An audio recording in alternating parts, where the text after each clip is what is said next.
Hey guys, it's Kill Daniel back again with Synerfit. I told you I would be posting 2 videos a week, so this one is devoted to the nutrition side of the health spectrum. It took me a long time to really think about what I wanted to highlight as the first thing that I told you about when it comes to fitness and nutrition.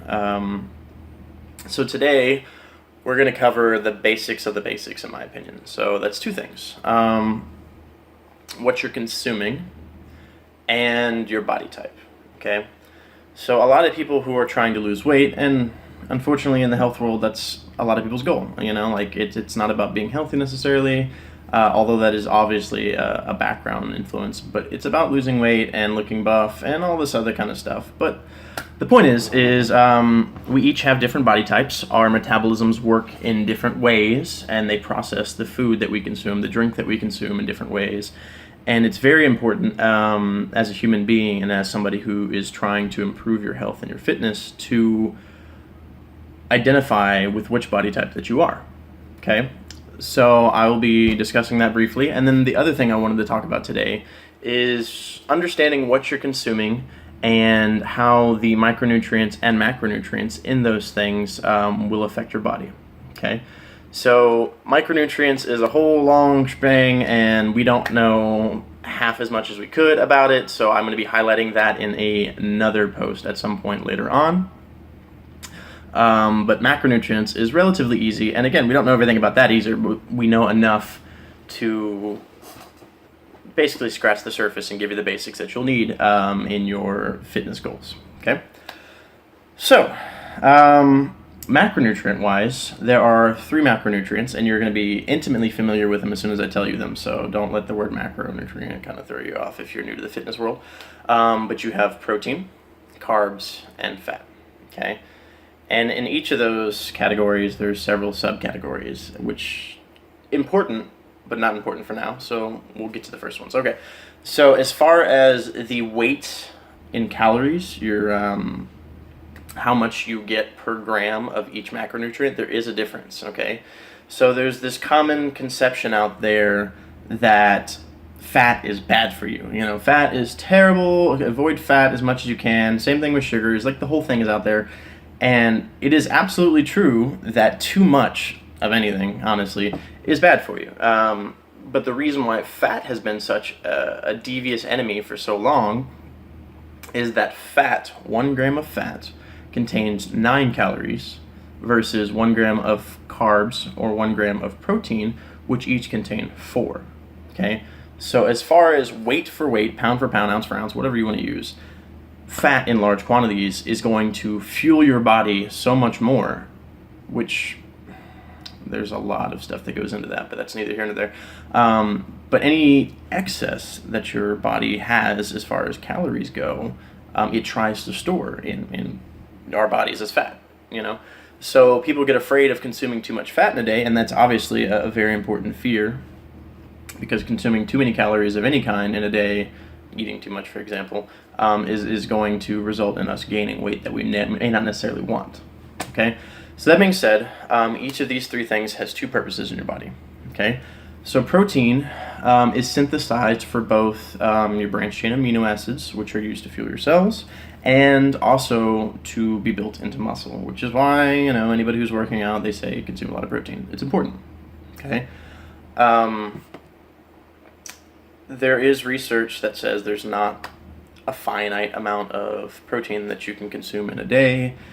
There's also a lot of research that says all of the associated things that come with protein in most cases in large quantities can be bad for you. So definitely we'll be discussing to figure out how much protein you need to consume in a day at a later date, just informing you of its basic uses in your life. As a general rule, protein is probably the least harmful to your body as far as your health aspect is concerned, simply because your body uses it in a large quantity, especially if you're exercising, okay?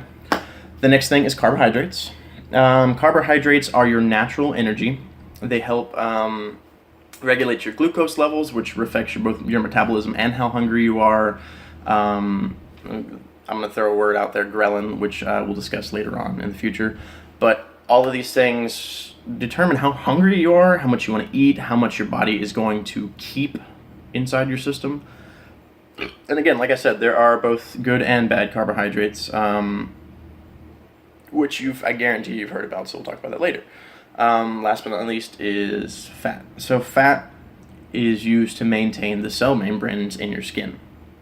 Okay, people who don't consume enough fat because they either don't or they're too afraid to or whatever, they're damaging the cells in their body, and it makes them more prone to illness and a few other things. So it's definitely something you want to be aware of. Like, don't be afraid of fat, just be aware that, you know, the amount of fat that you're consuming weight-wise is going to affect how many calories you have consumed at the end of the day.